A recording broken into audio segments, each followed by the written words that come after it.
There are moments in a human life when time seems to soften, opening a narrow crack between two worlds. That night, amid papers scattered like a storm and a confidence that had just collapsed, Ray Dalio sat alone in an empty office. The quiet mist of the 1982 evening pressed gently against the window panes. And from that fragile fissure between despair and the greatest question of his life, a figure stepped forward, unhurried, composed, as if 2,000 years of philosophy had bent down to listen to the confusion of a single human being. Socrates arrived, not to offer comfort, but to ask.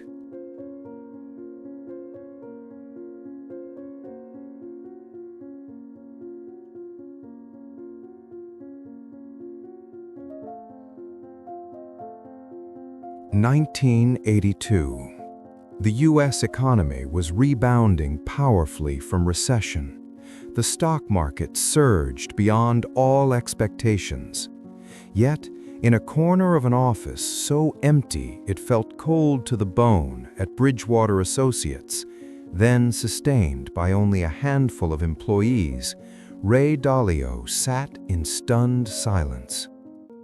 On his desk lay the forecasting models that had once convinced him America was heading toward a second Great Depression. He had believed. He had staked his reputation on that belief, and he was wrong. The door opened softly. A figure entered, without sound, without grandeur, carrying only a calmness that suggested he had been watching for a long time. "You seem to be speaking with the darkness, Ray Dalio." Ray Dalio looks up, carrying the weariness of decisions that have come at a cost. If the darkness were willing to listen, it might be kinder than the investors who have turned their backs on me. I was certain I was right, and now I've lost everything. What have you lost? Money, reputation, trust, and pride. I once thought I was a genius. Now I see only a fool wearing the mask of intelligence. Then this is good, for only when a fool knows he is a fool can he begin to become wise. You speak as if you are comforting me. I comfort no one.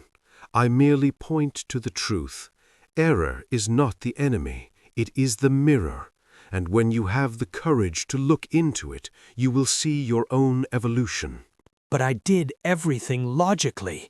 I analyzed the data, built models, read every report. How could I still be wrong? Because you forgot what data cannot measure. Humility. You believed you had grasped all the variables, but the world is a river, Ray.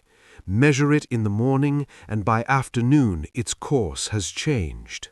Ray hesitates, a hint of uncertainty in his eyes. So, what should I do when I cannot know everything?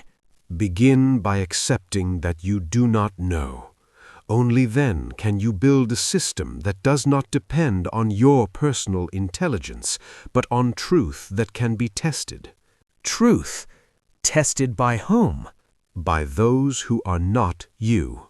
By other minds, other angles, other challenges you cannot generate alone. You do not need to be right. You need no one among you to be wrong in isolation. Ray looks up, his eyes alight with curiosity. Mean, instead of relying on my own correctness, I must build a system that transcends me? A collective intelligence, a machine in which mistakes are not buried but exposed to become fuel for evolution. Bridgewater. I named the firm A Bridge Over Troubled Waters to signify crossing market turbulence. But only now do I see that bridge must be built from bricks of truth, not from my ego. It is time to build another bridge between arrogance and humility, between belief and scientific doubt, between personal opinion and reality independent of any person. You know, at the moment I lost nearly everything, I realized something terrifying. I believed my forecasts so deeply that I treated them as truth. I no longer saw them as hypotheses to be tested. That was the fatal blind spot. The greatest blind spot of intelligence is believing it is already enlightened. Only those who know they can be wrong can see possibilities others overlook. So, this failure could be a good thing? Not merely good, it is a gift. You have been granted life's rarest opportunity, the chance to rewrite how you think. Ray closes his eyes and remains silent for a moment. I understand. If I keep believing Ray Dalio is a genius, I will remain chained to my own opinions. But if I regard myself as someone who knows nothing, I can listen to all views to find truth. Do you see? When the mind is no longer crowded by certainty, it becomes spacious enough for wisdom.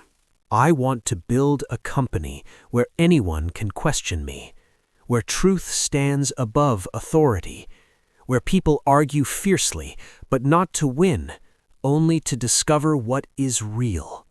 Do it, and you will find this. An organization honest about its mistakes is stronger than any genius. Ray gives a gentle smile. Perhaps I have just learned the most important lesson of my life. I was wrong, and I am grateful for it. You cannot evade mistakes, Ray Dalio, but you can avoid repeating them. That is the essence of wisdom. Thank you, Socrates. The river of markets will always change, but perhaps I can build a truly solid bridge across it. Not just a bridge, a philosophy. Ray Dalio was right, not in his 1982 forecast, but in how he faced his mistake. At the moment of greatest loss, he did not flee or assign blame. He used pain to write a philosophy of evolution that millions would later come to know: radical truth and radical transparency. From those ruins, Bridgewater was not merely rebuilt. It became a laboratory of thought, where mistakes were not condemned but mined as assets. And in that empty office, a conceptual bridge between pride and humility was laid, its first stone set. One day, it would become among the most influential philosophies of management and investing of our time.